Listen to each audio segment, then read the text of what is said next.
Ngasi September gi tang ama 2020 leibak popan numit ki Imphal da phongba pauche kharagi headlines pathokcherage taminarasi.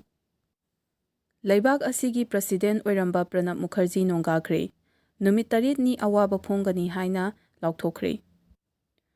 September 13 phawba chatnagadaba unlock ki guidelines thokre. Curfew manung natrabadi chathok chachin amatta thingdre. Anouba mapham mayam amasu containment zone laothokhre. Covaxin ki anisuba human trial chathanaba sem sakhre.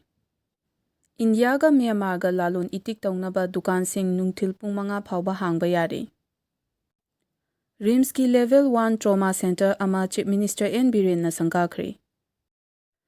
Laufam sing da chinjak puthokpa nataba thabak thauram paikhalakpa tarabadi akanba khongjang kaya changchilakani lawmi lup.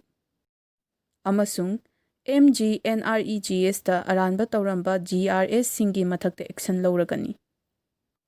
Thank you.